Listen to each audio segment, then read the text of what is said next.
Hello ක්ලසික් වීවර්ස් ඔන්න ඉතින් වෙනද වගේම අදත් ඔයාලව සාදරයෙන් පිළිගන්නවා අපේ ක්ලසික් සිනමා YouTube channel එකට. ඉතින් අද මම ඔයාලට අරගෙන අවිලා තින්නේ කරකවල අතරිය වගේ අවසානයක් තියෙන බලන ඔයාලට ඊළඟ මොහොතේදී මොකද්ද වෙන්නේ කියලාවත් හිතා ගන්න බැරි විදිහේ සුපිරිම සයිකෝ ත්‍රිලර් මූවි එකක්. මේ මූවි එක තමයි 2022 දී රිලීස් වුණ බොජ්ජි ඉල්ලරා කියන ටැමිල් මූවි එක. මේ වෙනකොට 6.7ක IMDb එකක් පවත්වාගෙන තියෙන මේ මූවි එකේ කතාව ගැන කෙටියෙන් කියනවා නම් කතාව මෙහිමයි. කේෂු කියන පොලිස් නිලධාරියා එයාට ලැබෙන අලුත් පත්වීමේ වැඩබාර ගන්න යාගේ පවුලයත් එක්කම එක ගමක පදිංචියට යනවා. පස්සේ කේෂු මෙහෙම ඇවිත් ටික දවසක් වැඩ කරගෙන යනකොට එක දවසක පුංචි ගැහැණු ළමෙක්ගේ අතුරුදහන් වීම සම්බන්ධව පැමිණිල්ලක් කේෂුට එනවා. කේෂු මේ අතුරුදහන් වීම ගැන පරීක්ෂණ කරගෙන යනකොට ඊට දවස් කිහිපයකට පස්සේ මේ අතුරුදහන් වුණ පුංචි ගැහැණු ළමයාගේ ඩෙඩ් බොඩි එක කුණු කොටක තිබිලා මෙයාලට හම්බෙනවා. ඉතින් මේ බොඩි එක පරීක්ෂා කරලා බලනකොට මෙයාලට දෙයක් හොයාගන්න පුළුවන් වෙනවා. ඒ තමයි ඝාතකයා මේ බොඩි එකේ තියෙන හදවත ගලවලා අරගෙන කියලා. එතනින් පස්සේ කේෂු මේ ඝාතනය ගැන තවත් පරීක්ෂණ කරගෙන යනකොට මේ විදිහට මල්ලා දාපු තවත් ගැහැණු ළමයෙක්ගේ බොඩි එකක් කුඹරක තිබිලා ආයෙත් මෙයාලට හම්බෙනවා. අන්තිමට කොහොමරි කේෂුට මේ ළමයිව පැහැර ගන්න කෙනාව අල්ලගන්න පුළුවන් වුණත් මේ පැහැර ගැනීමවත් ඝාතනවත් එතනින් ඉවර වෙන්නේ නැහැ. එතකොට තමයි කේෂුට තේරෙන්නේ එයා අත්අඩංගුවට අරගෙන තියෙන්නේ හරිම ඝාතකයා නෙමෙයි කියලා. කොහොමරි මේ සයිකෝ ඝාතකයාගේ විශේෂත්වයක් තියෙනවා. ඒ තමයි එයා ටාගට් කරන්නේ අවුරුදු 8ක එකම ලේ වර්ගයක් තියෙන ගැහැණු ළමයි විතරයි. ඉතින් ඇත්තටම මේ අපරාධය කරන සයිකෝ ඝාතකයා කවුද? එයා මෙහෙම පැහැර ගන්න ළමයිව ඝාතනය කළා එයාලගේ හදවත ගලවලා අරගන්න තියෙන හේතුව මොකද්ද? මේ හැම දෙයකටම උත්තර දැනගන්න නම් මේ කතාවත් අන්තිම තප්පරේ වෙනකම් බලන්න කියලා මම ඔයාලට ආරාධනා කරනවා. ඒ වගේම ඔයා තාමත් ක්ලාසික් සිනමා අපිව සබ්ස්ක්‍රයිබ් කරපු නැති කෙනෙක් නම් දැම්ම channel එක සබ්ස්ක්‍රයිබ් කරන්න අමතක කරන්න එපා. ඒ වගේම පහළ description එකේ තියෙන links වලින් අපේ social media වලට join වෙන්න. මොකද ඔයාලා දෙනේ පුංචි සහයෝගයෙන් තමයි මේ වගේ movies දෙකටම ඔයාලා ගාවට අරගෙන එන්න පුළුවන් වෙන්නේ. එහෙනම් අපි යමු අද කතාවට.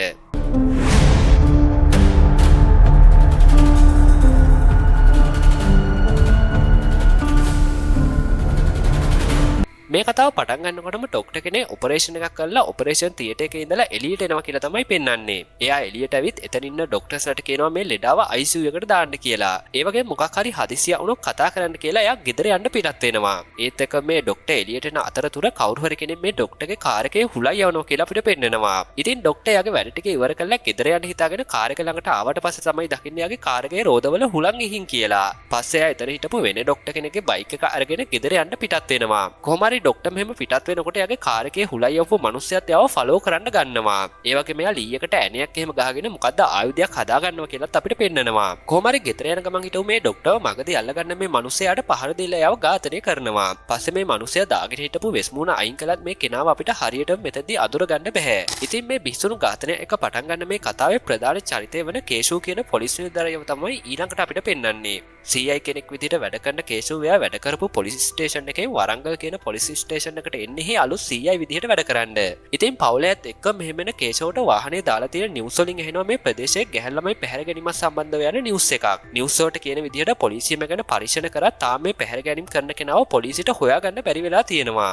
දැන් මෙහෙමන කේෂෝවයාගේ වයිෆ් අනුව වගේම අනුගේ තාත්තවත් එතන හිටපු එස්රයි රෆික්ට හඳුන්වා දෙනවා. පස්සේ අනුයාගේ තාත්තට කාර් එක ඇතුළේ ඉන්න යාගේ දුව පවනිවත් එක්කන් එන්න කියන ගමම මෙයාලා හැමෝම මේ අලුත් ගෙදර ඇතුළට යනවා. දැන් ගේ ඇතුළට ආවට පස්සේ හැමෝටම කෝෆි හදලා දෙන අනු රෆික් ගාවට ඇවිල්ලා යාට කියනවා දුව දැන් 3 වසරේ ඉන්න පුළුවන් නම් යාට ඉස්කෝලයක් හොයලා දෙන්න කියලා. කොහොම හරි පහවදා කේෂෝ පොලිසියට ගිහින් එයාගේ වැඩ බාර ගන්නවා. පස්සේ අනු කියපු විදිහට රෆික් එයාගේ දුවට ඉස්කෝලෙකුත් බලලා තිබෙන නිසා එයාලා 3 දෙනා මේ ඉස්කෝලේ ප්‍රින්සිපල්ව හම්බෙන්න යනවා. පස්සේ එයාගේ දුව මේ ඉස්කෝලේට ඇතුළත් කරන කේෂව ආයෙත් පොලිසියට යන්න පිටත් වෙනවා. මෙහෙම එළියට එනකොට එයා දකින්න මෙතන අයිස්ක්‍රීම් විකුණමින් ඉන්න මිනිස්සෙක්. කේෂව මේ මිනිස්සයා දිහා බලනකොට ඒ මිනිස්සයාත් කේෂව දැකලා ටිකක් බය වෙනවා. කොහොම හරි මේ වෙලාවදීම කේෂවට රෆික්ගෙන් කෝල් එකක් එන නිසා එයා ඉක්මනින්ම ආයෙත් පොලිසියට යනවා. මේ වෙලාවෙත් තමයි කේෂවට දැනගන්න ලැබෙන්නේ පුංචි ගැහැණු ළමයෙක් අතුරුදහන් වෙලා කියලා. ඉතින් ඒ අතුරුදහන් වුණ ගැහැණු ළමයාගේ අම්මයි තාත්තයි කියන විදිහට ඒ ළමයා නැටුම් පන්ති ගිහින් ආයෙත් ගෙදර ඇවිල්ලා නැහැ. ඒ නිසා කේෂව රෆික්වත් එක්කගෙන මේ නැටුම් පන්තියේ කරගෙන යන ගුරුතුමියව හම්බෙන්න යනවා. එයාව හම්බෙලා විස්තර අහනකොට එයා කියනවා පහට නැටුම් පන්ති ඉවර වුණායින් පස්සේ ඒ ළමයා වෙනදා වගේම ගෙදර යන්න පිටත් වුණා කියලා. කේෂවට මේ ගුරුතුමිය කිව්ව විදිහට පාරට ගිහින් බැලුවම එයා දකින්න එතන තියෙන CCTV කැමරා එකක්.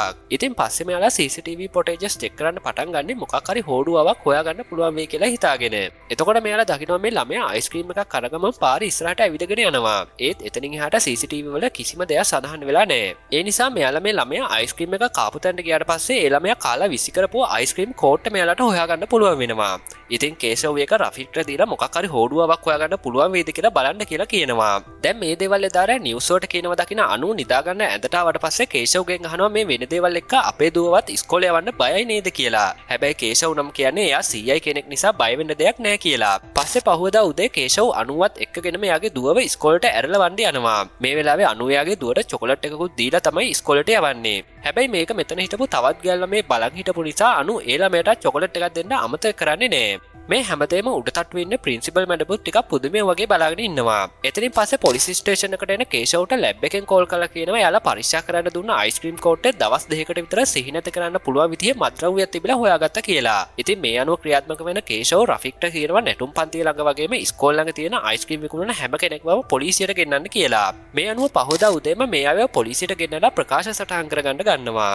ඉතින් මෙතන එදා කේෂව් ඉස්කෝලේට එනකොට කේෂව් දිහා බය වෙලා වගේ බලාගෙන හිටපු අයිස්ක්‍රීම් විකුණන කොල්ලත් ඉන්නවා. මේ කොල්ලා මෙතනදී හොඳටම බයින් ඉන්නවා වගේම බයට යාගේ මුළු ඇඟෙන්ම දාඩිය දානවා. මේ අතරේදී රෆික් අතර ඉන්න මිනිස්සෙක්ව ඇදලා නම් පහර දෙන ගමන් අහනවා කෝ පැහැරගත්ත ළමයා කියලා. මේත් එක්ක මෙච්චර වෙලා බය වෙලා හිටපු අර කොල්ලා ටිකක් රිලැක්ස් වෙන්න ගන්න එයා බේරුණා කියලා හිතාගෙන.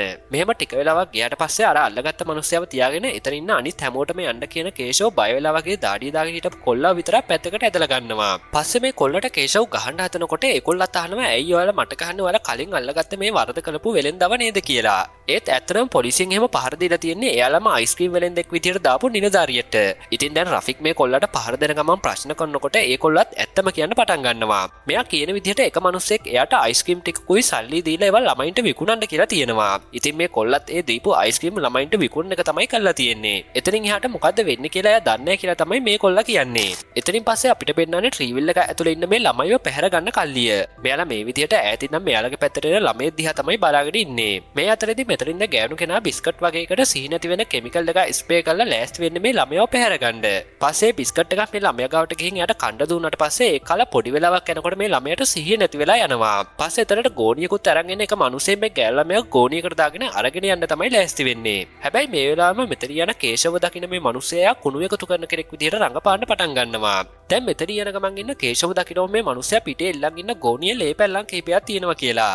ඉතින් මේත් එක්ක කේෂවට මේ මිනිස්සයා ගැන සැක හිතන නිසා එයාගෙන් අහනවා ගෝණියේ මොනවද තියෙන්නේ කියලා. එතකොට මේ මිනිස්සයා ගෝණිය ලෙහලා කේෂවට පෙන්නන්න හදනවා. ඇත්තට මේ ගෝණිය උඩින් බලපුවම පේන්න තියෙන්නේ කුණු වෙලා ගද ගහන එළවලු පළතුරු වගේ ඒවා. ඒ වගේම මේ මිනිස්සයා දවස් ගානකට කලින් මැරුණ මීයෙක්වත් මේ ගෝණියෙන් එළියට අරගෙන කේෂවට පෙන්නනවා. දැන් ඉතින් මේ දේවල් දකින කේෂව මේ මිනිස්සයාට යන්න කියලා එයත් ආපහු එතන යන්න පිටත් වෙනවා. කොහොම හරි මෙතනින් පස්සේ අපිට පෙන්වන්නේ අනුව හම්බෙන්න කෝවිලට ඇවිත් ඉන්න කේෂව්ව. කේෂව් ඇවිත් අනුව එක්ක මෙහෙම කතා කර කර ඉන්න අතරතුර එතරට රෆික් කේෂව්ට කියනවා අතුරුදහන් වුණ ගෑල්ලමගේ බොඩි එක හම්බුණා කියලා. ඉතින් රෆික් මේ කියපු දෙයට අනුත් ගොඩක් බය වෙනකොට කේෂව් එයාට පරිස්සමෙන් ගෙදර යන්න කියලා එයා රෆික් එක්ක මේ බොඩි එක බලන්න යනවා. එතනින් පස්සේ දෙන්නත් එක්ක මේ බොඩි එක තියෙන තැනට ගියාට පස්සේ කේෂව් පුදුම වෙලා යනවා. මොකද ඝාතකයා මල්ලා දාලා තියෙන්නේ දා ඉස්කෝලේදී අනු චොකලට් එකක් දුන්න පුංචි ගෑල් ළමයාව. දැන් මේ බොඩි එක ගැන තවදුරටත් හොයන කේෂව්ට දැනගන්න ලැබෙනවා මේ ඝාතනය කරපු ඝාතකයා මේ ළමයාගේ හදවත ගලවලා අරගෙන කියලා. ඒ නිසා දැන් කේෂව්ට තේරුම් යනවා අනිවාර්යයෙන්ම මේ ඝාතකයා හදවත් ජාවාරම්කාරයෙක් කියලා. මේ දේවල් මෙහෙම වෙන අතරතුර ඩොක්ටර් රමානා කියලා කෙනෙක්ව හම්බෙන්න එන්න අනු එයාගේ දුවට උණ හැදලා ඉන්න කියලා බේත් ටිකක් ගන්න පුළුවන්ද කියලා අහනවා. එතකොට අනුට බෙහෙත් ටිකක් ලියලා දෙන්න ඩොක්ටර් කියනවා දවස් දෙක ඇතුළත උණ බැස්සෙන නම් දුවවත් එක්කගෙන ආයෙමත් එන්න කියලා. මේකෙන් පස්සේ වැඩකට එළියට ඇවිත් ඉන්න රෆික්ට කෝල් කරන මිනිස්සේ එයාට කියනවා තවත් ගෑනු ළමයෙක්ගේ බොඩි එකක් කුඹරක තිබිලා හම්බුණා කියලා. ඉතින් මේ බොඩි එක බලන්න කේෂව්වත් එක්කගෙන රෆික් එතනට යනවා. මේ කුඹර අයිති පුද්ගලයා කියන විදිහට එයාර 11ට විතර මෙතනට එනකොට මේ බොඩි එක මෙතන තිබිලා නැහැ. හැබැයි එයා ආයෙත් උදේ 5ට විතර මේ පැත්තට එනකොට තමයි මේ බොඩි එක තිබ්බේ කියලා කේෂව්ට කියනවා. ඉතින් මේකෙන් කේෂව්ට තේරෙනවා මේ බොඩි එක ඝාතකයා මෙතනට ගෙරක් දාලා තියෙන්නේ රෑ 11යි උදේ 5යි අතර කියලා. පස්සේ මේ අවට හොදිසි කරලා බලන කේෂව් වගේම රෆික් කතා වෙන්නේ මේ ඝාතනය කරන ඝාතකයා ළමයින්ගේ හදවත් ගන්නේ බද්ධ කිරීම වලට නම් එයා එක පැය 4ක් ඇතුළත කරන්න ඕනි කියලා. ඒ නිසා කේෂව් රෆික්ට කියනවා මේ ප්‍රදේශයේ තියෙන හැම හොස්පිටල් එකකම පහුගිය පැය 24 ඇතුළත උන හදවත් සැකම් ගැන පරීක්ෂා කරලා බලන්න කියලා. ඒ වගේම ෆාමසි වලින් මේ වගේ සැත්කම් කරන්න පුළුවන් විදිය උපකරණ ගත්ත අය හිටියොත් එයාලවත් හොයාගන්න කියලා කියනවා.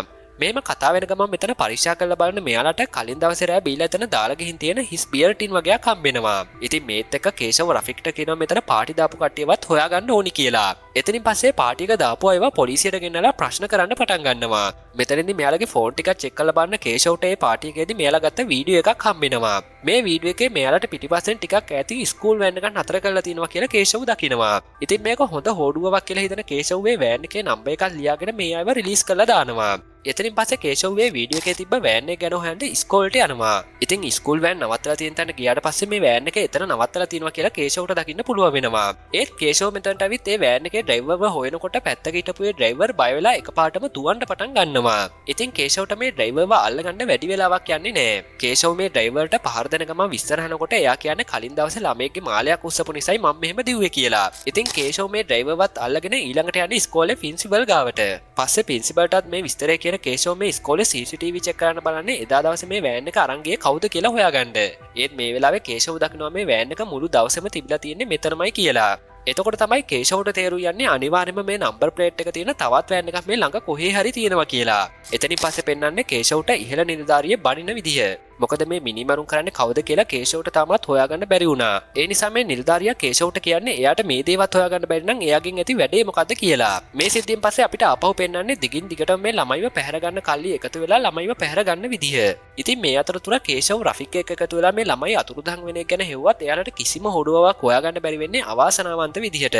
මේ නිසා මේ විදිහට අතුරුදහන් වෙන ගෑල් ළමයිගේ දෙමව්පියොත් පොලිසියට ඇවිල්ලා අඬා වෙලපෙන්න පටන් ගන්නවා. දැන් මේ දේවල් එක්ක කේෂව් ඉන්න ගොඩාක් ස්ට්‍රෙස් වෙලා. ඒ නිසා කේෂව් නිදි නැතුව මේ කේස් එක ගැන හොයන්න පටන් ගන්නවා. ඒත් කොහොම හෙව්වත් කේෂව්ට මේ කිසිම දෙයකින් කිසිම සාක්ෂියක් හොයාගන්න පුළුවන් වෙන්නේ නැහැ. ඉතින් ඒත් එක්ක ආයෙත් අපිට පෙන්වන්නේ කුණු එකතු කරන විදිහටම තවල් ළමයිව පැහැරගෙන ආව අර මිනිසයා ඊයගේ කල්ලිය අයවයි. මේ වෙනකොට මෙතන පැහැරගත්ත ළමයි ගොඩ දෙනෙක් තැන් තැන් වල සිහිය නැති වෙලා ඉන්නවා. ඒ වගේම මෙතන ඉන්න ගෑනු කෙනෙක් කියනවා හිට මෙයාලව පටවල යවන නැව එනවා කියලා. ඒ නිසා අද රෑම මේ ළමයි ටිකව එක්ක යන්න ඕනි කියලා එයා කියනවා. මේ අතර කේෂව් ඉන්නේ තවමත් ගොඩක් අවුලෙන්. පොලිසිට වෙලා කල්පනා කරන ගමන් ඉන්න කේෂව්ට දෙයක් මතක් වෙලා එයා එම CCTV චෙක් කරන්න පටන් ගන්නවා. මේ වෙලාවේ එයා දකින්න එදා පාරදී හම්බුන කුණු වදින මිනිසයා ගෝණියකුත් එල්ලගෙන පාර හරහා මාරු වෙනවා කියලා. මේක තව ටිකක් zoom කරලා බලනකොට එයාට පේනවා මේ ගෝණිය එක පැත්තක පොඩි ළමෙක්ගේ අතක් තියෙනවා කියලා. ඉතින් මේත් එක්ක කේෂව් රෆික්ට කියනවා මේ මිනිසයාගේ ෆොටෝ එක හැම ස්ටේෂන් එකකටම යවලා මෙයව හොයන්න කියලා. ඉතින් මේ අතරේ තවත් ගෑල් ළමෙක් එයාගේ තාත්තා එක්ක පොලිසියට ඇවිත් මැරෙක් එයාට කරදර කරන්න හදපු සිද්ධියක් ගැන පැමිණිල්ලක් දාන්න හදනවා. මේ සිද්ධිය නිසාම ආයෙමත් ඉස්කෝලේ යන්න බයයි කියලායි මේ ගෑල් ළමයා කියන්නේ. ඇත්තට මේ ගෑල් ළමයාට කරදර කරලා තියෙන අර ගෑල් ළමයි පැහැරගෙන යන කල්ලිය කෙනෙක්මයි. ඉතින් රෆික්ම මේ ගෑල් ළමයා එයාගේ තාත්තයි එක්ක මේ සිද්ධිය උණුතැන්ට යවලා කේෂව් පොලිසියෙම නවතිනවා. මොකද එයාට අවශ්‍ය වෙන්නේ මේ මිනිවරුන් වල තවත් විස්තර හොයාගන්න. එතනින් පස්සේ මේ සිද්ධිය උණුතැන්ට ආව රෆික් මේ ගෑල් ළමයාට කියනවා ඔයා වෙනදා වගේම බය වෙන්නේ නැතුව ඉස්සරහට යන්න අපි බලා ඉන්නේ කියලා. ඉතින් මේ කතාව ඇහුවා මේ ගෑල් ළමයාත් ඉස්සරහට යන්න ගන්නකොට මෙයාලා හිතුව විදිහටම අර මැරයා ආයෙත් මේ ගෑල් ළමයා ඉස්සරහට එනවා. මේ වෙලාවේ රෆික් තුවක්කුව අරගෙන වෙඩි තියන්න හැදුවත් මැරයා අර ගෑල් ළමයාගේ බෙල්ලට පිහියක් තියලා තද කරන නිසා රෆික්ට මුකුත් කරන්න බැරි වෙනවා. ඒ නිසා රෆික්ට තුවක්කුව පහතට දාලා පසුබහින්න වෙනවා. හැබැයි මේත් එක්කම මෙතනට කේෂව් වැවිත් මැරයාට වෙඩි තියන්න ගන්නකොට මෙතන ලොකු රණ්ඩුවක් ඇති වෙනවා. කොහොම හරි අන්තිමේදී කේෂව් ඇතුලේ එයාගේ ටීම් එකට මේ මැර කණ්ඩායම අල්ලගන්න පුළුවන් වෙනවා. ඊට පස්සේ මේ පැහැරගත්ත ළමයිව ආයෙත් එයාලගේ දෙමව්පියන්ට බාර දෙන්න පුළුවන් වෙනකොට කේෂව් හිතන්නේ මේ කේස් එක ඉවරයි කියලා. ඒත් ඇත්තටම දැන් තමයි මේ කේස් එක පටන් ගන්නෙ. මොකද මේ පැහැරගත්ත ළමයිව දෙමව්පියන්ට බාර දුන්නත් එක අම්ම කෙනෙක් ඇවිත් කියනවා එයාගේ දුව අනීතා මෙතන නෑ කියලා. ඉතින් මේත් එක්ක රෆික් කේෂව්ටත් කියනවා ළමයි 12 දෙනෙක් අතුරුදහන් වෙලා තිබ්බා. ඒකෙන් 9 දෙනයි දෙමව්පියන්ට ආයෙත් බාර දුන්නේ කියලා. කලින් දෙන්නෙක් ඝාතනය වෙලා තිබ්බ නිසාම කේෂව් ආයෙමත් අර මිනිහයාට පහර දෙන ගමන් අහන්නේ අනිත් ගෑල් ළමයට මොකද කළේ කියලා. හැබැයි ඇත්තටම එයාගේ කල්ලියෙන් පැහැරගෙන තියෙන ළමයි 9 දෙනයි. ඒ හැමෝම ආයෙ පොලිසියෙන් දෙමව්පියන්ටම බාර දුන්නා කියලා මේ මිනිහයා කියනකොට ඒකට තරහ යන කේෂව් ආයෙත් මේ මිනිහයාට පහර දෙන්න පටන් ගන්නවා. ඉතින් අන්තිමට රෆික් මැදිහත් වෙලා තමයි කේෂව්ව නවත්තන්නේ. කොහොම හරි මේ විදිහට ටික වෙලාවක් යනකොට තවත් ගෑල් ළමයෙක්ගේ බොඩි එකක් පාළු පාරක තිබිලා හම්බුණා කියලා කේෂව්ට කෝල් එකක් එනවා. පස්සේ එතනට ගිහින් බලනකොට මේ මැරිලා ඉන්නේ අනීතා කියන ගෑල් ළමයා කියලා අඳුර ගන්න පුළුවන් වෙනවා. ඉතින් මේත් එක්ක තමයි මේ කේස් එක හිතපු නැති විදිහට කන පිට පෙරලෙන්නේ. මොකද අර මිනිහයා කිව්වා වගේම එයා පැහැරගෙන තියෙන ළමයි 9 දෙනයි. එයාලා හැමෝම පණ පිටින් ආයෙත් දෙමව්පියන්ට බාර දෙන්න කේෂව්ට පුළුවන් වුණා. ඒත් මේ ඝාතනය කරන ගැහැණු ළමයි පැහැරගන්නේ කවුද?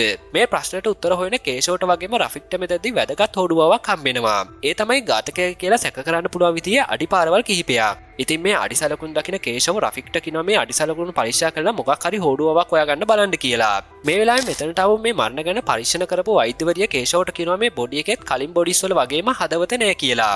ඒ වගේම මේ විදිහට හදවත් ගලවන කෙනා කවුරු වුණත් එයා ගොඩක් පළපුරුදු වෛද්‍යවරයෙක් වෙන්න ඕනි කියලා තමයි මේ වෛද්‍යවරිය කියන්නේ. මොකද ඒ තරම් සූක්ෂමව සල්ලි කර්මයක් කරන මට්ටමින්ම තමයි මේ හදවත් ගැලවීම සිදු කරලා තියෙන්නේ. ඉතින් මේත් එක තමයි කේෂව් සහ රෆික් එකතු වෙලා මේ නගරේ ශල්‍ය උපකරණ විකුණන්න තියෙන හැම කඩේකටම ගිහින් මේ මාසය තුනට ශල්‍ය උපකරණ උපකරණ මිලදී ගත්තේ කවුද කියලා විස්තර හොයන්න පටන් ගන්නේ. ඉතින් කොහොම හරි මෙම පරීක්ෂා කරගෙන යනකොට එක කඩේකින් මෙයාලට දැනගන්න පුළුවන් වෙනවා සුදාකර කියලා මිනිස්සෙක් හෘද සැත්කම් වලට අවශ්‍ය උපකරණ අරගෙන ගිහින් තියෙනවා කියලා. ඒත් එයා ඉන්නේ කොහෙද කියලා හරියටම තොරතුරක් මේ කඩේ ඉන්න කාන්තාව දන්නේ නැහැ. හැබැයි එයාගේ ෆෝන් නම්බර් එක තිබ්බ නිසා ඒක කේෂව්ට දුන්නාම කේෂව් කියනවා ආයෙත් එයා කෝල් කළොත් ඒ කෝල් එක රෙකෝඩ් කරලා අපට දෙන්න කියලා. පස්සේ මෙම කාලේ ගෙවෙන්න ගත්තට පස්සේ දවසක් කේෂව්ගේ ටීම් එකට සුදාකර්ගේ නම්බරේ ඇක්ටිව් වුණා කියලා ඇලර්ට් එකක් එනවා. ඉතින් මේ පාර සුදාකර් අර කඩේ හිටපු කාන්තාවට කෝල් කරන්න තමයි මේ සිම් එක පාවිච්චි කරන්නේ. හැබැයි මේ වතාවේ නම් සුදාකර් කෝල් එකෙන් කියන දේවල් කේෂව් එහා පැත්තෙන් අහගෙන ඉන්නේ.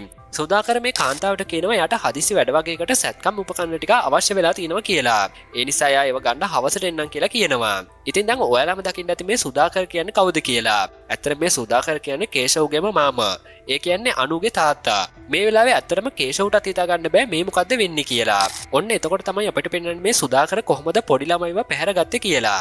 සුදාකර මේ ළමයින්ට ටොෆි චොකලට් සෙල්ලම් බඩු පෙන්නලා වෑන් එක ළඟට ගෙන්න ගන්නවා. ඊට පස්සේ එයාලව වෑන් එකට නගගෙන පැහැර ගන්නවා. එතනින් පස්සේ මේ පැහැරගන්න ළමයිව ඝාතනය කරලා ආයෙමත් පාළු තැන් වලට ගෙනත් දානවා. ඉතින් ඇත්තටම කේෂව්ගේ මාමා මෙහෙම ළමයි මරන්නේ ඇයි කියලා වගේම මේ ළමයිව මරලා හදවත් ගන්න මොකටද කියලා දැනගන්න නම් තවත් අපිට මේ කතාව ඉස්සරහට යන්න වෙනවා. දැන් සුදාකර කරපු කිසිම දවස් නොදන්න කේෂව් එයාගේ මාමා හැම කෝල් කරලා සර්ජරි උපකරණ ඉල්ලුවේ මොකටද කියලා විතරක් කල්පනා කරනවා. පස්සේ රෆික් ඇවිත් කේෂව්ට කියනවා එදා බොඩි එක ගාව තිබ්බ සපත්තු වඩි කාගේද කියලා විස්තර හොයාගන්න පුළුවන් වුණා කියලා. එයා කියන විදිහට මේ සපත්තු වඩි පාරවල් කේෂව්ගේ සපත්තු වඩි පාරවල් වලට 100% මැච් වෙනවා. ඉතින් රෆික් කියපු මේ දේත් එක්ක තවත් ෂොක් වෙන කේෂව් ගෙදර ගියාම එයාගේ අනිත් සපත්තු ජෝඩුව අතට අරන් බලනවා. එතකොට කේෂව්ට කලින් බොඩි එක තිබ්බ තැන පස් වගේම ලේ මේ සපත්තුවේ තැවිලා තියෙනවා කියලා හොයාගන්න පුළුවන් වෙනවා. මේ අතරෙම මෙතනට එන කේෂව්ගේ මාමා කේෂව්ගේ සපත්තු දෙක දානකොට කේෂව් අහනවා ඔය මගේ සපත්තු දෙක නේද ඔයා දාන්නේ කියලා. එතකොට එයා කියන්නේ ඔක්කොම සපත්තු එක වගේ නිසා එයාට සපත්තු දෙක මාරු වුණා කියලා. කොහොම හරි මේ සපත්තු දෙකක් දාගෙන මාමා එතන යන්නේ පොළොට ගිහින් එන්නම් කියලා. ඉතින් එයා මෙහෙම යනකම් බලා හිටපු කේෂව් එයාව ෆලෝ කරන්න පටන් ගන්නවා. ඉතින් මාමා මුලින්ම යන අර සැත්කම් උපකරණ තියෙන කඩේට. ඒකෙන් එයාට අවශ්‍යයි කියපු උපකරණ ටිකත් අරගෙන ඊළඟට එයා කැලෑවක නවත්තලා තිබ්බ වෑන් එක ළඟට යනවා. එතකොට තමයි කේෂව් දකින්නේ මේ වෑන් එක තමයි එදාර ෆෝන් එකේ රෙකෝඩ් එකේ තිබ්බ වෑන් එක කියලා. කොහොම හරි කේෂව්ගේ මාමා ඇඳුමක් එහෙම මාරු කරගෙන ළමෙක්ව උස්සන්න කියලා හිතාගෙන යනවා. හැබැයි එයා දන්නේ නැහැ කේෂව් එයාව මේ වෙනකොටත් ෆලෝ කරන ගමන් ඉන්නේ කියලා. ඊළඟට මේ වෑන් එක කෙලිම ගිහින් නතර කරන්න එක ගෙදරක ගේට් එක ගාව. පස්සේ මේ ගෙදර එළිය පාඩම් කරගෙන ඉන්න පුංචි ගෑල් ළමයට කතා කරන කේෂව්ගේ මාමා සෙල්ලම් බඩුවක් පෙන්නලා කොහොම හරි ආව වෑන් එකට ගෙන්න ගන්න උත්සාහ කරනවා. ඉතින් මේ සෙල්ලම් බඩුව ගන්න වෑන් එක ළඟට එන මේ පුංචි ළමයව ගන්න වෑන් එකෙන් බහින්න හදනකොට තමයි එයා සයිඩ් කණ්ණාඩියෙන් දකින්නේ කේෂව් එයාගේ පිටිපස්සෙන් ඉන්නවා කියලා. ඉතින් දැන් වැඩේ මාටුනා කියලා හිතන කේෂව්ගේ මාමා එතනින් පැන ගන්න හදනවා. කේෂව් එයාව අල්ලන්න පයින්ම මේ වෑන් එක පිටිපස්සෙන් පන්නනකොට එයා රෆික්ට කෝල් කරලා කියනවා ළමයිව පැහැර ගන්න කෙනා හොයාගන්න පුළුවන් වුණා කියලා. ඒත් එවලම පැත්තකින් ආපු ජීප් එකක් කේෂව්ව හප්පන නිසා කේෂව්ට ඒක රෆික්ට කියන්න හම්බෙන්නේ නැහැ. ඒ වගේම එයාගේ මාමටත් එතනින් පැන ගන්න පුළුවන් වෙනවා. එතනින් පස්සේ මේ විදිහට ඇක්සිඩන්ට් වුණ කේෂව්ව ඇම්බියුලන්ස් එකකින් හොස්පිටල් එකට ඇඩ්මිට් කරන්න අරගෙන එනවා. එතන කේෂව්ගේ මාමා වගේම අනුත් ඇවිල්ලායි ඉන්නේ. මේ අතර කේෂව්ගේ ඇක්සිඩන්ට් එක නිසා හිස් වෙන එයාගේ පෝස්ට් එකට මොහොමඩ් කියලා අලුත් සීයි කෙනෙක් රීප්ලේස් කරනවා. ඉතින් ඇත්තටම මේ මොහොමඩ් කියන්නේ කේෂව්ව ජිප් එකෙන් හපපු මිනිස්සයමයි. මේ විදිහට අලුත් පත්වීමට එන මොහොමඩ් මේ ළමා ඝාතන දාමේ මුලැමැදාග අකුරන් නෑර පීර හොයන්න පටන් ගන්නවා. ඒ වගේම එයා රෆික්ට මේ සිද්ධිය ගැන එයා දකින කෝණයෙන් විස්තර කරන්න පටන් ගන්නවා. එයා කියන විදිහට පහුගිය මාස 4ක ඉඳලම මේ ළමයිව පැහැර ගැනීම සිද්ධ වෙලා තියෙනවා. හැබැයි ළමයිව ඝාතනය කරන්න පටන් අරගෙන තියෙන්නේ දැන්ට මාස 2ක වගේ කාලෙක ඉඳන්. ඉතින් ඒ ගැන හිතපුවාම මේක කල්ලි දෙකකින් කරන වැඩක් කියන මොහොමඩ් කියන්නේ එක කල්ලියක් ළමයිව පැහැර ගන්නවා විතරයි. හැබැයි අනිත් කල්ලිය ඒ පැහැර ගන්න ළමයිව ඝාතනය කරනවා කියලා. ඒ වගේම මොහොමඩ් තවත් දෙයක් කියනවා. ඒ තමයි මේ ඝාතන වෙන්න පටන් අරගෙන තියෙන්නේ කේෂව් මෙහාට ආවයින් පස්සේ කියලා. මොකද කේෂව් වෙන්න කලින් ළමයිව පැහැරගෙන තිබ්බට ඝාතන වෙන්න පටන් අරගෙන තියෙන්නේ කේෂව් ආවට පස්සේ. මොකද කේෂව් ආවේ ජූනි 2 වෙනිදා. හැබැයි පළවෙනි බොඩි එක හම්බෙලා තියෙන්නේ ජූනි 7 වෙනිදා. අනිත් වැදගත්ම දේ තමයි අනිත් පොලිස් වසම් වල ළමයිව පැහැර ගැනීම වෙලා තිබ්බට ඝාතන වෙන්න පටන් අරගෙන තියෙන්නේ කේෂව්ගේ මේ පොලිස් බල ප්‍රදේශයේ විතරයි. ඉතින් මොහොමඩ් මේ විදිහට මේකේ සම්පූර්ණ චෝදනාව කේෂව්ට එල්ල කරනකොට රෆික් නම් එකට විරුද්ධ වෙනවා. මොකද රෆික් කියන්නේ කේෂව් කියන්නේ මිනිමරුවෙක් නෙමෙයි එයා ගොඩක් හොඳ කෙනෙක් කියලා. එතකොට මොහොමඩ් කියන්නේ අර බොඩි එක ළඟ තිබිලා හම්බුණ අඩිපාරවලුත් කේෂව්ගේ නිසා අනිවාර්යෙන් මේ ආගමිකට සම්බන්ධයක් තියෙනවා කියලා. එතනින් පස්සේ මොහොමඩ් වගේම රෆික් එකතු වෙලා කේෂව් ගැන විස්තර හොයන්න පටන් ගන්නවා. කේෂව් කියන්නේ ඇත්තටම අම්මා තාත්තා නැතුව අනාථ නිවාසයක හැදුන දරුවෙක්. ඒ නිසා ඒ අනාථ නිවාසයේ බාරකාරයාට කතා කරන මොහොමඩ් එයාගෙන් කේෂව් ගැන විස්තර අහන්න ගන්නවා. එයා කියන විදිහට අම්මා තාත්තා නැති වුණාට පස්සේ අනාථ නිවාසයට ආව කේෂව්ට යාළුවෝ ඉඳලා නැහැ. ඒ නිසා තනියෙන් හිටපු කේෂව්ට අන්තිමට ડિප්‍රෙෂන් වගේ තත්ත්වවලටත් මුහුණ දෙන්න වෙලා තියෙනවා. මේ අතරේ දවසක් කේෂව් මේ පරිවාසයේ හිටපු තවත් ළමයෙක්ට ඔළුව පැලෙන්න ගහපු නිසා එයා මේ පරිවාසයෙන් මාරු කරලා තියෙනවා. ඉතින් මේ දේවල් අහන් හිටපු මොහොමඩ් නිගමනය කරන්නේ කේෂව් කියන්නේ මානසික රෝගියෙක් කියලා. මේ අතරේදී හොස්පිටල් එකේ ඇඩ්මිට් කරලා ඉන්න කේෂව්වත් අපිට පෙන්නනවා. කිසිම සිහියක් නැතුව ඉන්න කේෂව්ගේ තත්ත්වය ටිකක් බරපතලයි කියලා වගේ තමයි තේරෙන්නේ. එතනින් පස්සේ මොහොමඩ් වගේම රෆික් දෙන්න යනවා කේෂව් කලින් වැඩ කරපු පොලිස් ස්ටේෂන් එකට. ඒ පොලිස් ස්ටේෂන් එකට ගියාට පස්සේ නිලධාරියකින් කේෂව් ගැන අහනකොට එයා කියන්නේ කේෂව් කියන්නේ ගොඩක් හොඳ කෙනෙක් කියලා. ඒ වගේම එයා හැමෝටම උදව් කරන කෙනෙක් කියලා. අන්තිමට එයා මෙහි දාලා ගියේ එයාගේ දුව පවරි නැති වුණාට පස්සේ කියලා මේ නිලධාරිය කියනවා. ඒ වගේම එයාගේ දුව මතක් වෙන නිසා තමයි එයාලගේ මෙහි තියෙන ගෙදර විකුණන්නේ නැත්තේ කියලා මේ නිලධාරියා මොහොමඩ්ට පැහැදිලි කරනවා. ඉතින් මේක ඇහුවාට පස්සේ රෆික් වගේම මොහොමඩුත් ෂොක් වෙලා යනවා. මොකද කේෂව්ගේ දුවට ඉස්කෝලයක් හොයලා දෙන්න කියලා අනු කිව්වට පස්සේ රෆික්මයි යාට ඉස්කෝලයක් හොයලා දුන්නේ. ඉතින් මෙතනදී රෆික් මේ නිලධාරියට කියනවා කේෂව්ගේ දුව මැරිලා නැහැ එයා ඉස්කෝලෙත් යනවනි කියලා. මේ වෙලාවේ ටිකක් කල්පනා කරලා බලන මොහොමඩ් මේ විස්තර කියපු නිලධාරියාගෙන් අහනවා කේෂව්ගේ දුව මැරුණේ කොහොමද කියලා. මේකට උත්තර දෙන්න මේ නිලධාරියා මෙයාලව එක්කගෙන යන්නේ හොස්පිටල් එකට. එතකොට ડોක්ටර් කෙනෙක් මේ දන්නට කියනවා කේෂව්ගේ දුවට දුර්ලභාකාරයේ හදවත් රෝගයක් තිබුණා කියලා. ඒ වගේම දිගු කාලයකට බෙහෙත් ගත්තත් අන්තිමට හදවතක් බද්ධ කරන්න හොයාගන්න බැරි නිසා ඒ ළමයා මැරුණා කියලා තමයි මේ ડોක්ටර් කියන්නේ. එතකොට මොහොමඩ් එයාගෙන් අහනවා කේෂව්ගේ දුව ඔපරේෂන් කරන්න හිටපු ડોක්ටර්ව හම්බෙලා මේක ගැන ටිකක් කතා කරන්න පුළුවන්ද කියලා. ඒත් එතකොට මේ ડોක්ටර් කියන්නේ කේෂව්ගේ දුව නැති වෙලා දවස් 4කට පස්සේ ඒ ડોක්ටර්ත් අමානුෂික ලෙස කවුරු හරි මල්ලා දාලා තිබුණා කියලා. ඉතින් අපිට මෙතෙදි තමයි තේරෙන්නේ කතාව පටන් ගන්නකොටම මල්ලා දාපු ડોක්ටර් තමයි මේ කේෂව්ගේ ඔපරේෂන් එක කරන්න හිටපු ડોක්ටර් කියලා. මේ විස්තර දැනගත්තට පස්සේ මොහොමඩ් රෆික්ට කියනවා කේෂව්ගේ දුවගේ මරණ පරීක්ෂණ වාර්තාව වගේම මේ ડોක්ටර්ගේ මරණ පරීක්ෂණ වාර්තාව හොයාගන්න කියලා. එහෙම කියලා මෙයාලා ආයෙත් එන්න පිටත් වෙනවා. මේ අතරදී හොස්පිටල් එකේ ඉන්න කේෂව්ට සිහිය ඇවිත් කියලාත් අපිට පෙන්නනවා. එතනින් පස්සේ මොහොමඩ් වගේම රෆික් දෙන්නම කේෂව්ගේ දුවගේ ඉස්කෝලේ ප්‍රින්සිපල් හම්බෙන්න යනවා. පස්සේ මොහොමඩ් විතරක් ගිහින් ප්‍රින්සිපල්ව හම්බෙලා කේෂව්ගේ දුව ගැන විස්තර අහන්න පටන් ගන්නවා. එතකොට මුලදී මේ ප්‍රින්සිපල් කේෂව්ගේ දුව පාසලේ වැඩ කරගෙන යන විදිය කිව්වත් මොහොමඩ් යාගේ ෆොටෝ එකක් පෙන්නන්න යව අඳුරනවාද කියලා ඇහුවාට පස්සේ ප්‍රින්සිපල්ට කට උත්තර නැති වෙනවා. ඉතින් මේත් එක්ක තමයි ප්‍රින්සිපල් ඇත්තම කියන්න පටන් ගන්නෙ. කේෂව් අනු එක්ක යාලගේ දුවව මේ පාසලට ඇතුළත් කරගන්න ආව දවසේ යාලා එක්ක දුවෙක් ඉඳලා නැහැ. හැබැයි කේෂව් වගේම අනුත් එයාලට දුවෙක් ඉන්න වගේ රඟපාපු නිසා ප්‍රින්සිපල්ුත් මේ රඟපෑමට එකතු වෙලා තියෙනවා. ඊට පස්සේ දවස් කිහිපයක්ම කේෂව් අනු එක්ක යාගේ දුවව පාසලට එක්කන් එනක මේ ප්‍රින්සිපල් දැක්කත් එයාලා එක්ක කිසිම ළමෙක් ඉඳලා නැහැ. ඒ දෙන්නම කළා තියෙන ළමෙක් ඉන්න වගේ රඟපාපු එක. දවසක් ඉස්කෝලේට ඇවිත් අනු එයාගේ දුවට චොකලට් එකක් දුන්නා කියලා ඔයාලටත් මතක ඇති. හැබැයි මේ ප්‍රින්සිපල් එක දොර ඉඳන් බලා ඉදී චොකලට් එක වැටිලා තියෙන්නේ බිමට. ඉතින් මේ දේවල් ඉවස ගන්න බැරිම තැන කේෂව් සහ අනු මෙහෙම හැසිරෙන එක ගැන ප්‍රින්සිපල් අනුගේ තාත්තව හම්බෙලා එයාට කියලා තියෙනවා. එතකොට තමයි ප්‍රින්සිපල්ට තවත් කතාවක් දැනගන්න ලැබිලා තියෙන්නේ. කේෂව් අනු වගේ මෙයාගේ දුව සතුටින් කාලය ගත කරලා තියෙනවා. ඒ දවසක් කේෂව්ගේ දුව අනුගේ තාත්තා එක්ක සෙල්ලම් කර කර ඉන්නකොට එයා එකපාරටම සිහිය නැතුව ඇදගෙන වැටිලා තියෙනවා. එතනින් පස්සේ ආව හොස්පිටල් එකට එක්කන් ගියාට පස්සේ ආව පරීක්ෂා කරලා බලන ડોක්ටර් රවින්ද කියලා තියෙනවා දුවට හදවත් රෝගයක් තියෙනවා කියලා. ඒ වගේම මාස 6ක් ඇතුළත හදවත් සැත්කමක් නොකළොත් එයා මැරෙයි කියලා තමයි ડોක්ටර් කියලා තියෙන්නේ. දැන් මෙතෙද්දි කේෂව්ට වගේම අනුට කිසි දෙයක් ඔලුවට එන්නේ නැති වෙනකොට ડોක්ටර් රවින්ද දුවව හොඳ කරන්නම් කියලා බාර අරගෙන තියෙනවා. මොකද එයා කියලා තියෙනවා එයා ගාව ඕන තරම් හදවත් දන් දෙන්නයි ඉන්නවා කියලා. එතනින් පස්සේ හදවතක් දන් දෙන්න කැමති කෙනෙක් ડોක්ටර් රවින්ද හොයාගත්තට පස්සේ එයා රෆික්ට කියලා තියෙනවා සල්ලි දැස්ති කරගන්න කියලා. කොහොම හරි එතනින් පස්සේ ශල්‍ය කර්මයක් කරලා දුවට හදවතක් බද්ධ කරා අන්තිමට ශල්‍ය කර්මයෙන් කේෂව්ගේ දුව නැති වෙලා තියෙනවා. ඉතින් කේෂව්ට වගේම අනුටත් මේ දේ දරා ගන්න බැරි වෙලා තියෙනවා. ඉතින් කේෂව් වගේම අනුත් හිතන් ඉන්නේ තාමත් එයාලගේ දුව ජීවත් වෙනවා කියලා. කොහොම හරි ප්‍රින්සිපල් මේ කියපු කතාවත් අහගෙන මොහොමඩ් එතනින් යනවා. මේ අතරේ හොඳටම හොඳ වෙලා ඉන්න කේෂව් ලෑස්ති වෙන්නේ ආයෙමත් ගෙදර යන්න. මේ වෙනකොට කේෂව් නම් හොඳටම දන්නවා මේ ඝාතන කළේ අනුගේ තාත්තා කියලා. ඒ නිසා එයා එක මේ ගැන කතා කරන්න හදද්දි මොහොමඩ් ඇවිත් කේෂව්ව සැකපිට අත්අඩංගුවට ගන්නවා. එතනින් පස්සේ කේෂව්වත් එක්කගෙන මොහොමඩ් එන්නේ අර ළමයේගේ බොඩි එකක් තිබුණා කුමුරට.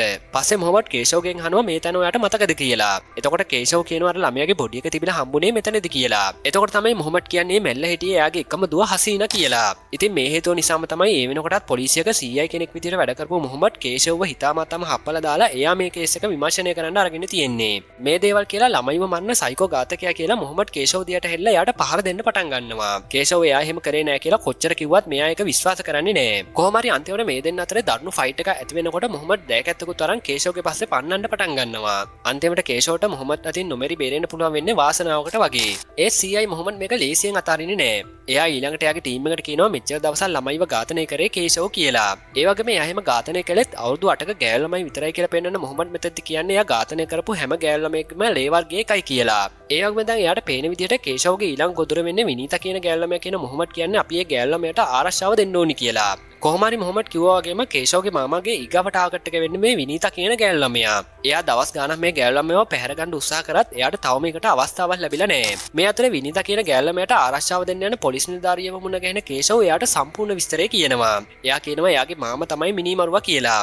ඒ වගේම කේෂව්ට තේරෙන විදිහට එයාට මේකට තවත් කවුරු හරි උදව් කරනවා කියලාත් කියනවා. ඉතින් ඒ කෙනා කවුද කියලා හොයාගන්න විනීත කියලා ගෑල් ළමයාව ගෙදරින් එළියට අරන් දෙන්න කියලා කේෂෝ මේ නිලධාරියට කියනවා. ඇත්තටම කේෂෝ කියන්නේ ගොඩාක් හොඳ කෙනෙක් කියලා දන්න මේ නිලධාරියත් ඒකට උදව් කරන්න කැමති වෙනවා. ඉතින් මේ නිලධාරියා කේෂෝ කියපු විදිහට මේ විනීත කියන ගෑල් ළමයා ගෙදරින් එළියට එක්කන් එනවා. මේ වෙලාව වෙනකන් දවස් ගාණක් බලන් හිටපු කේෂෝගේ මාමා පොලිස් නිලධාරියට පහර දීලා මේ ගෑල් ළමයාව වෑන් එකට දාගන්නවා. කොහොම හරි මේ වෙලාවදී මේ වෑන් එක ඇතුලේ ඉන්න අනිත් පුද්ගලයාව දකින්නකොට තමයි මේ නිලධාරියා ෂොක් වෙලා යන්නේ. මොකද අනු තමයි මේ වෑන් එක ඇතුලේ ඉන්නේ. ඉතින් එතකොට තමයි අපිටත් තේරෙන්නේ මේ වැඩේ කළා තියෙන්නේ අනු වගේම එයාගේ තාත්තත් එකතු වෙලා කියලා. දැන් මේ ළමයාත් තරම් වෑන් එකේ යනකොට කේෂෝ පිටිපස්සෙන් පන්නකට ගිහින් කොහොම හරි මේ ළමයාව බේර ගන්නවා. හැබැයි කේෂෝ මේ වෑන් එක ඇතුලේ හිටපු එයාගේ වයිෆ් නම් මේ වෙලාවේ දකින්නේ නැහැ. කොහොම හරි මේ සිද්ධියෙන් පස්සේ මේ ළමයාවත් තරම් කේෂෝ ඊළඟට අනුටම කෝල් එකක් දීලා අහනවා එයා කොහෙද ඉන්නේ කියලා. එතකොට තමයි වෑන් එක ඇතුලේ ඉන්න අනු ළඟ තිබ්බ කෝවිලක් දැකලා කෝවිලේ ඉන්නේ කොහම කේෂෝ අනුව හම්බෙන්න යනවා.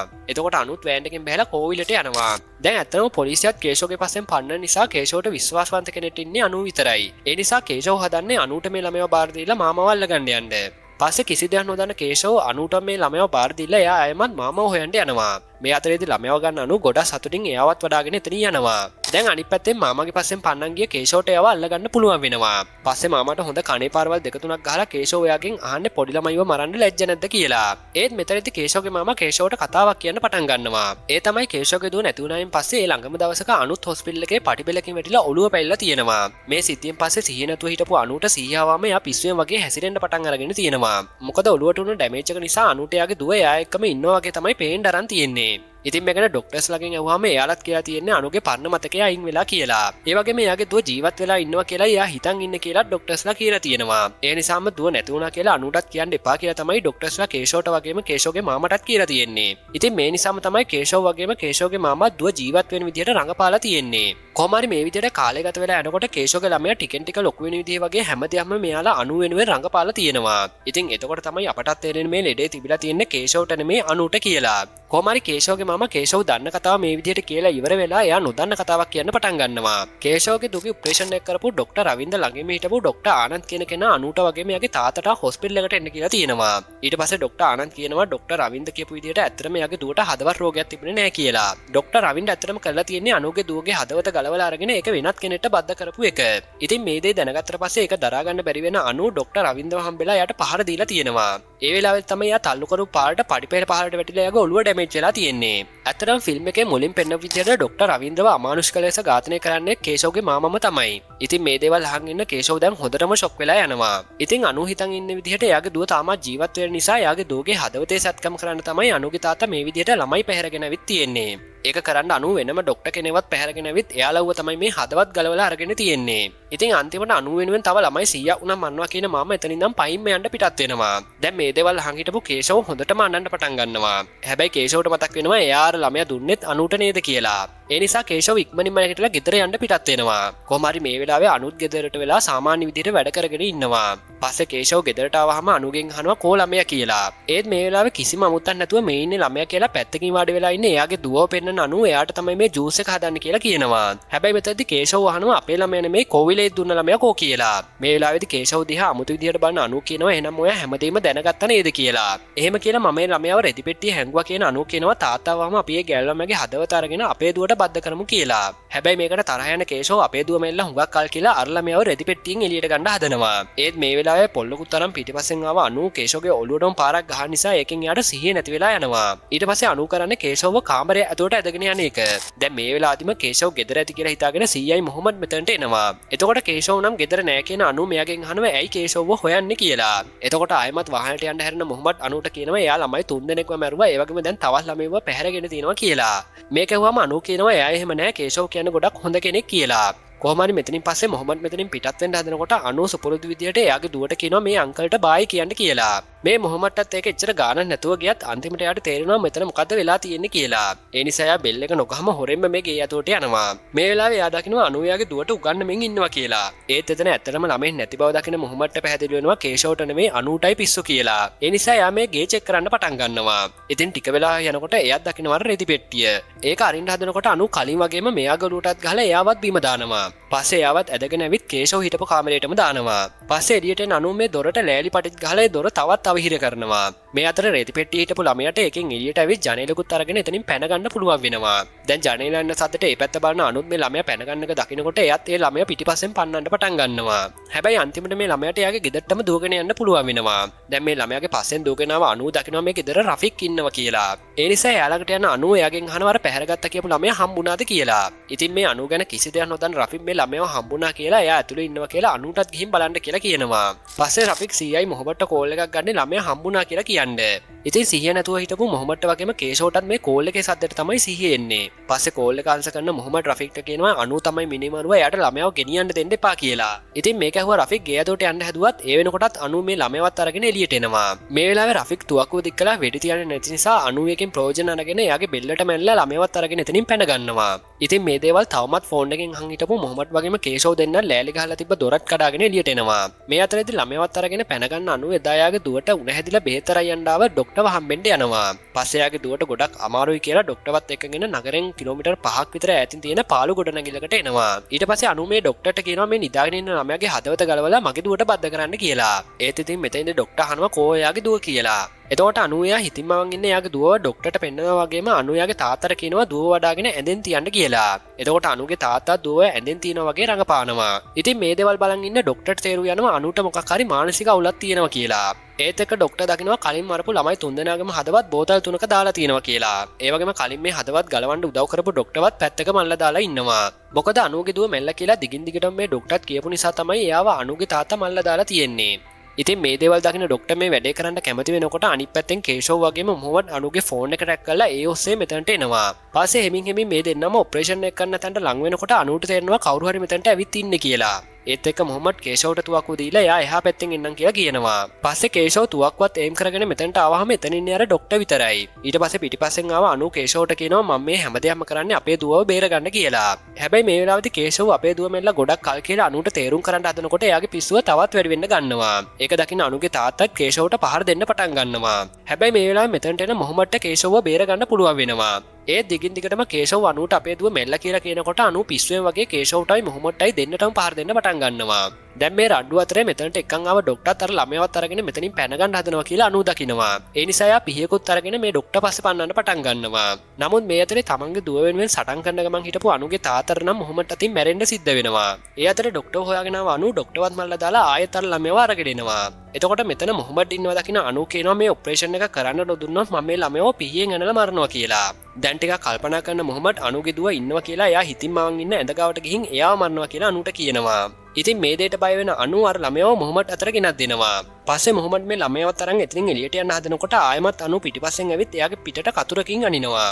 මේ පහර නිසා මොහොමඩ් බිමට වැටුණත් ඒ ළමයාව නම් මොහොමඩ් අතාරින්නේ නැහැ. ඒත් අනු ඒ ළමයාව දුරලා ගන්න හදනකොට මෙච්චරලා සිහිනතෝ බිම වැටලා හිටපු කේෂව සවලකුත් අරගෙන මෙතනට එනවා. පස්සේ අඬාගෙනම කේෂව මේ සවලෙන් අනුගේ ඔළුවට පහර දෙනවා. ඉතින් මේ සවල් පහරවල් අනුට මාරාන්තික වෙනවත් එක්කම එයා කේෂවට කියනවා අපේ දුවව හොඳින් බලා ගන්න කියලා. ඒ වගේම අනු ඇඳේ හිටපු එයාගේ දුවට එයා ගාවට කතා කරලා දුවවත් උරුල් කරගෙනම මෙල්ල යනවා. දැන් මේ සිද්ධ වුණු දේවල් එක්ක ඇති වෙන කම්පැනියත් එක්ක කේෂව අනුගේ බොඩි එක බදාගෙන එකී ගඟහ නන්න පටන් ගන්නවා.